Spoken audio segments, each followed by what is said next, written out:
bienvenidos al programa Séptimo Sentido. Mi nombre es Miranda Lazo Sánchez y el día de hoy estamos contando con la compañía del economista Juan Alberto Jorge Estrada, director de Proctursa y promotor de la integración cultural de la Ruta Moche. Ha impulsado las propuestas vinculadas al rol cultural del Estado, la economía cultural y también la integración del derecho cultural en espacios educativos como la Universidad Nacional del Santa. Bienvenido. Gracias, Miranda, por esta deferencia, y a través tuyo queremos informar a la comunidad, a la sociedad y al país que el Estado como políticas públicas debe de actualizarse y modernizarse. Sí, justamente con relación a ello es que se ha replanteado muchas veces la manera en cómo el Estado entiende la cultura. Y desde su experiencia, ¿cuál debería ser el rol del Estado en esta época moderna frente a la cultura y el patrimonio cultural? Justamente quiero manifestarte algo como introducción, como preámbulo. ¿Qué manifiesta la UNESCO en el 2022? Informó que la cultura es el cuarto eje de desarrollo sostenible global, porque aporta más del 10% al PBI y a la PEA. Cuando estamos hablando ya de esos indicadores económicos, ya estamos hablando de que la cultura forma parte de un nuevo modelo de economía a nivel global. Bien, a partir de ahí también la UNESCO ha reconocido que el Perú es el centro de la civilización universal en Sudamérica. ¿Por qué? Por las manifestaciones culturales que se han desarrollado desde hace 10.000 años.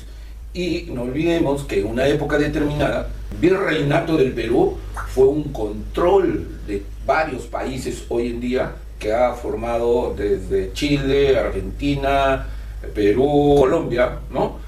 Y eso es producto del avance del imperio incaico, que en determinado momento se expandió y formó pues ese gran poderío de civilización universal aquí en Sudamérica. Eso es el punto principal. Y a partir de ahí, nosotros podemos entender de que la UNESCO ya lo ha reconocido a nivel global como una de las civilizaciones que están focalizadas a nivel global.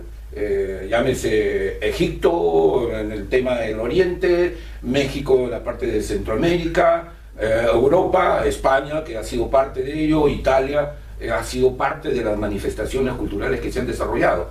Esas manifestaciones culturales es que hoy en día se sienten a través de esos patrimonios culturales, que es justamente que se expresan identificándolos para protegerlos y ponerlos en valor, porque el turista, por ejemplo, visita siempre un museo, visita un monumento arqueológico, visita por costumbres, gastronomía, cuestiones de tradición que se han manifestado a nivel del tiempo, ¿no?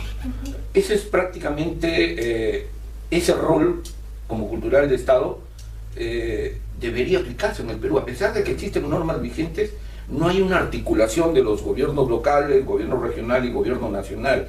El centralismo burocrático no transfiere las competencias y recursos a los gobiernos locales, a los gobiernos regionales. Entonces, no hay una articulación. Por eso es que el rol cultural del Estado tiene que modernizarse, de acuerdo, obviamente, con las recomendaciones que ha dado la UNESCO, que se tiene que tocar varios temas de derechos humanos en el derecho cultural, en el derecho de la economía, en el derecho social, y es ahí donde tenemos que nosotros hacer incidencia.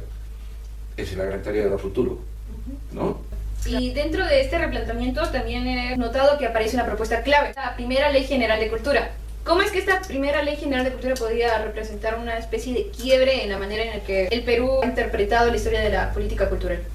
Justamente en 2022, en el Mondial Cool que realizó la UNESCO, fueron muy tajantes los ministros de cultura que se reunieron en México. Y ahí definieron justamente el tema principal que era sobre ese Mondial Cool, era políticas culturales y desarrollo sostenible. Y sobre esos debates que se dieron en esa oportunidad, en diferentes comisiones que estuvieron articuladas, discutieron mucha temática. Y de acuerdo a esa declaración final, pues bueno, el tema que enfocaban era que tenía que tomarse en cuenta el derecho cultural, la economía cultural, la educación cultural, la actualización y la digitalización de la cultura a través de la inteligencia artificial, el tema de la inclusión justamente social, para la toma de decisiones, la participación ciudadana tiene que estar bien informada para que justamente los beneficios que tiene la sociedad civil, tiene que ser válidamente, como derecho cultural, tiene que ser partícipe en la toma de decisiones políticas.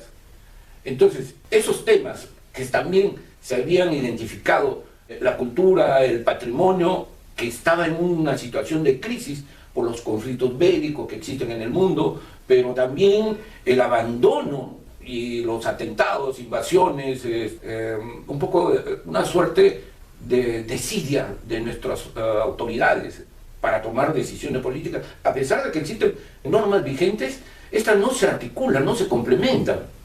Y ahí viene el problema. ¿Qué le estamos dejando como legado a nuestras futuras generaciones? Y en la declaración final de la UNESCO 2022 han sido justamente muy enérgicos, porque hablaban sobre estos temas de que tantas reuniones, convenciones que se habían desarrollado a través de más de 5 décadas, los resultados no eran los más óptimos y ejecutivos a la vez, ¿no? Ahí es donde nace la inquietud de este Mondial Cool, que fue, como diríamos, un punto de quiebre para decir qué estamos haciendo. Y las recomendaciones que dejaban a los gobiernos asociados a la UNESCO, como el caso de Perú. ¿Qué estamos haciendo?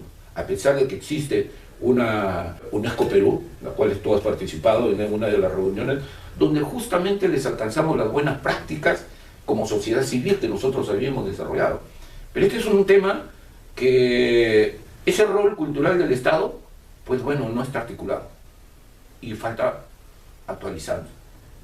Y ese es uno de los temas que estaba investigando, analizando, estudiando, sacando conclusiones, que definitivamente nosotros en el Perú tenemos que presentar un proyecto de ley general de cultura, que tenga todos estos componentes que la UNESCO nos ha recomendado, y eso se tiene que manifestar. Sería el primer proyecto de ley, y a través de muchas acciones, actividades y propuestas, inclusive que le hemos solicitado al CEPLAN, porque es el Centro Estratégico de Planeamiento Nacional.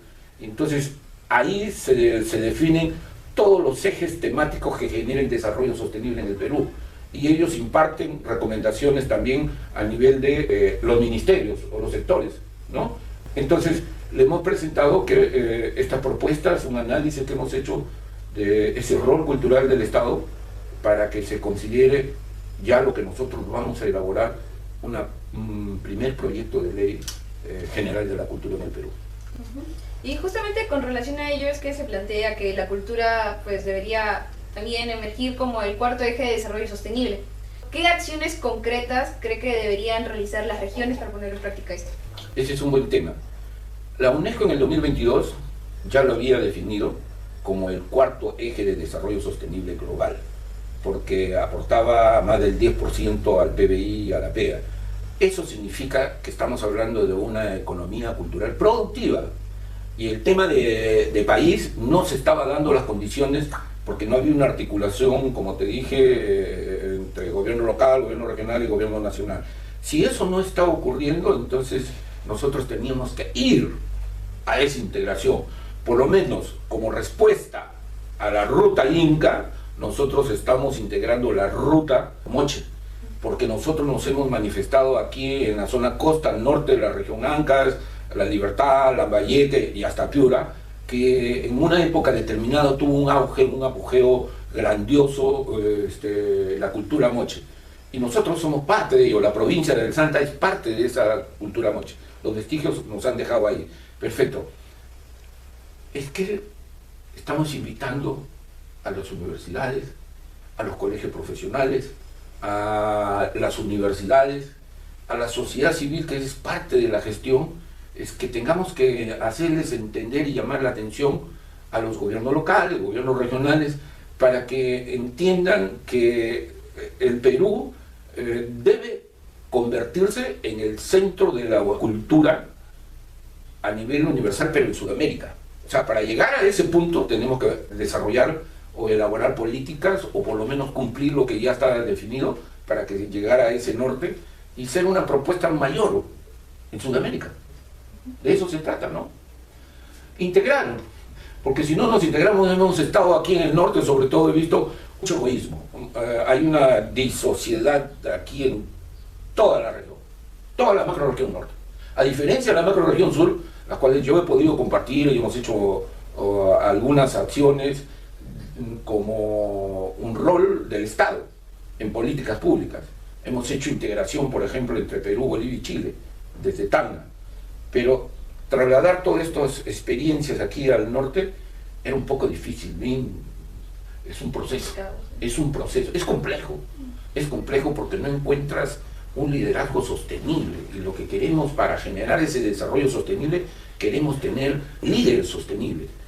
Ya es tiempo de que cambiemos de mentalidad. Nos hemos convertido siempre, a la cultura se le ha visto como un elemento solamente artístico, pero no se le ha visto como un elemento productivo que genere la industria cultural a través de otros procesos y emprendimientos creativos, innovadores, pero en función del legado que nos han dejado nuestros ancestros, porque así lo ha manifestado la UNESCO, que produce más cuando tienes un patrimonio cultural y natural a la vez, que se asocia y que se pone como un producto en el mercado. Para que entre a funcionar el servicio turístico, tenemos que poner el valor primero como producto, el patrimonio cultural. Y a partir del patrimonio cultural también es importante que se entienda en el país, debemos de dejar de ser conservadores, tenemos que mirar ya con una mentalidad más abierta, más contemporánea, ¿no? En que tenemos que generar otras condiciones. El tema de la educación cultural, por ejemplo, es que desde los niños tenemos que hacerles entender para fortalecer una identidad, como lo hace México, ¿no? México tiene una ley general de cultura y de derechos culturales, que en 2024 aplicaron después de la convención del Monde Cool que realizaron en el 2022, ya aplicaron el derecho cultural, donde la sociedad civil es más partícipe en la toma de decisiones, y también los beneficios que crean es que debe llegar a esa sociedad. Aquí no está ocurriendo en el Perú, pero tenemos que apuntar ahí, y por eso es que hemos hecho incidencia en la Universidad Nacional del Santa, y es importante, fíjate, Miranda, que a raíz de esa conferencia donde participamos sobre el proyecto de ley para declarar a la cultura como un sector productivo, ¿no?, generador de la economía cultural, es que a partir de ahí la incidencia hoy, 2026, ya han considerado el derecho cultural como una especialidad dentro de la Escuela de Derecho y Ciencia Política. Hemos ido a la Universidad Nacional de Trujillo para organizar el segundo Congreso Ejecutivo de Integración de la Ruta Moche. Hemos conversado con el rector, ellos tienen facultad de economía y les hemos hecho esa incidencia de decir que la Universidad Nacional de Trujillo muy bien se puede convertir en un líder a nivel nacional con el tema académico de incluir no solamente el derecho cultural, que ya la Universidad Nacional del Santo lo ha aplicado para este año, sino que también en la economía cultural.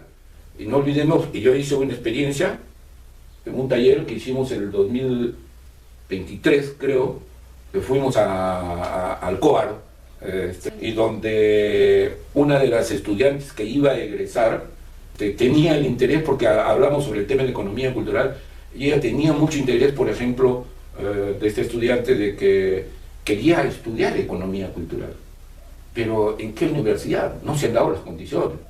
Esa joven estudiante egresada del COAR postuló a la Facultad de Economía de la Universidad Nacional de Trujillo, y hoy para mí es un referente, porque ahora como universidad, como parte de la especialidad de economía cultural, a ella se le está dando una puerta, unas condiciones para poder enfocar este tema de la economía cultural de manera productiva, porque no tenemos profesionales, no hay en el país el tema de derecho cultural, el tema de la economía cultural, la educación cultural. Hemos estado conversando con 2 docentes de la Universidad Nacional del Santa, y con ellos hemos llegado a una conclusión de que debería ser como cursos básicos en toda la universidad, por ejemplo, el tema de gestión cultural, el tema de patrimonio cultural, por un tema de fortalecimiento de la identidad étnica y cultural, que también es un derecho constitucional, pero que no lo aplicamos en el país. Entonces, Aquí hay que analizar todo el sistema. Recomendaciones de la UNESCO, las propuestas o las normas vigentes que existen, el derecho constitucional, y lo que queremos es crear nuevas condiciones al futuro. Tenemos que formar desde la niñez, y he tenido algunas experiencias en el tema de la educación cultural desde el año 2016, pero el año pasado hemos llegado a nivel inicial con los niños de una institución educativa frente a la Huaca San Pedro, de gastronomía con sabor e identidad. Los niños de 3, 4, 5 fueron ellos los que hicieron una danza, una ceremonia, una recreación gastronómica. O sea, esos niños de aquí cuando tengan 15, 16 años ya van a sentirse con derecho cultural, ser propietarios y beneficiarios de su Huaca San Pedro, por ejemplo. Esa es la forma de cómo construir una nueva sociedad. Y es realmente satisfactorio ver cómo la educación se está enfocando directamente en las nuevas generaciones como pilar, ¿no? Para ir construyendo este nuevo enfoque cultural que es netamente necesario para nuestra sociedad. Fíjate, Mirandita, yo te conocí a los 11 años y en tu proceso hemos ido a visitar algunos lugares. Continuamente hemos ido identificando algunos lugares importantes.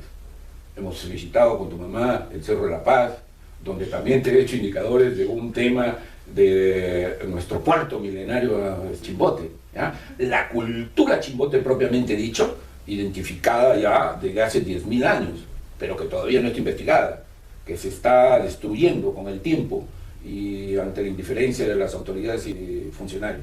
Entonces nosotros tenemos ese derecho de exigir a nuestras autoridades que se deben de proteger, conservar, poner en valor, porque eso nos va a generar desarrollo sostenible. Pero esa labor ya cuando tiene que ser parte de un proceso, ustedes como jóvenes deben entender que tienen que asumir una responsabilidad al futuro, ¿ok? Porque ustedes son esos líderes que ustedes se van a convertir para que esto se desarrolle sosteniblemente. Y ahí tienes tu compromiso. Bueno, ¿qué más te puedo decir? Muchas cosas se pueden comentar sobre este tema. Pensando ya en un futuro, ¿cuáles son hoy los principales desafíos para consolidar todas estas propuestas? En principio, existen normas vigentes. La sociedad actual debe entender de que son instancias o alternativas de gestión. Las leyes orgánicas de las municipalidades, del gobierno regional y también del gobierno nacional.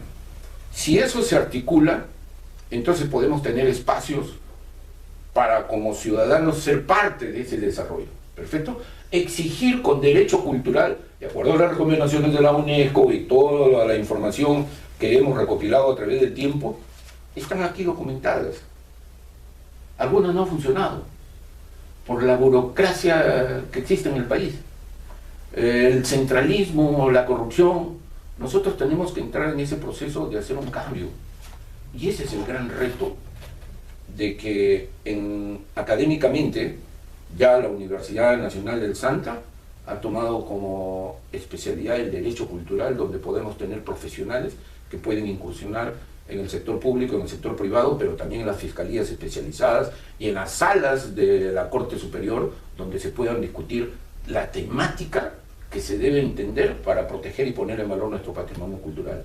Y esto va como un objetivo principal, lo que ya la UNESCO lo ha determinado, que debe de ser un fortalecimiento de la identidad en cada espacio territorial a nivel mundial.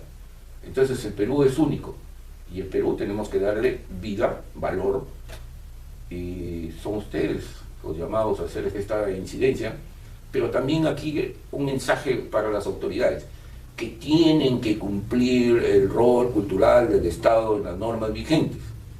Y si no cumplen, existe una causal de delito penal que se llama omisión de deberes de funcionarios públicos. Y el otro tema que también hay una incidencia como causal de vacancia producto de lo que no están cumpliendo las normas vigentes.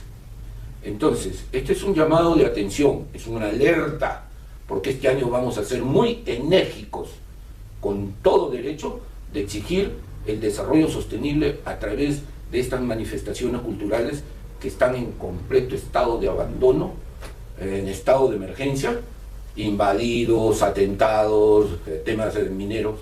Eso no lo podemos permitir en un país donde tenemos tanta riqueza cultural. Sí. Agradecemos la presencia del economista Juan Alberto Jorge Estrada y sin duda, como se viene comentando, este debate del desarrollo de la cultura y del patrimonio es algo que nos involucra absolutamente a todos y en especial a la sociedad civil. Esperamos en un futuro poder contar con su presencia para futuras entrevistas y conversar más acerca de este tema que es realmente muy relevante y para continuar informando así también al público. Muchas gracias. Gracias. Terminando, este es un mensaje. El compromiso son de ustedes como jóvenes. Esa es la tarea futura. Gracias.